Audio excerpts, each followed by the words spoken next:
الحمد لله الذي تلطف بعباده فتعبدهم بالنظافة وأفاض على قلوب المؤمنين أنواره وألطافه، ونشهد أن لا إله إلا الله وحده لا شريك له، ونشهد أن سيدنا ومولانا محمدا عبده ورسوله.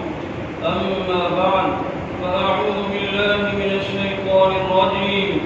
يا أيها الذين آمنوا اذكروا الله ذكرا كثيرا وسبحوه بكرة وأصيلا. هو الذي يصلي عليكم وملائكته ليخرجكم من الظلمات إلى النور، وكان بالمؤمنين رحيما. تحيتهم يوم يلقونه سلام، وأعد لهم أجرا كريما. قال النبي صلى الله عليه وسلم: أفضل الذكر لا إله إلا الله، وأفضل الدعاء الحمد لله.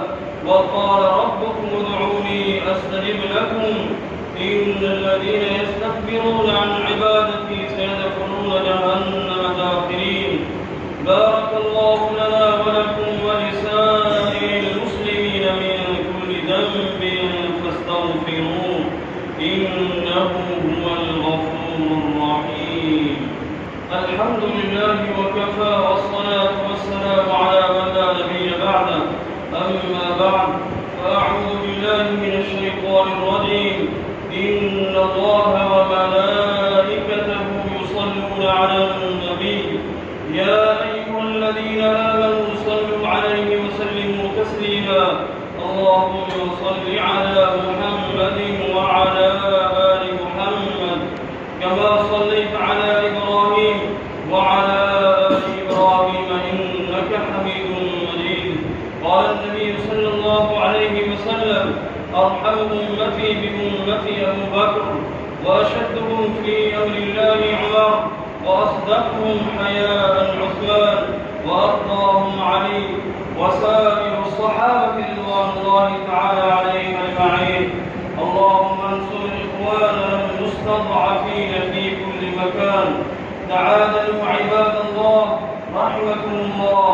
إن الله يأمر بالعدل والإحسان وإيتاء ذي القربى وينهى عن الفحشاء والمنكر والبغي، يعظكم لعلكم تذكرون. اذكروا الله يذكركم، ولذكر الله أكبر، والله يعلم ما تصنعون.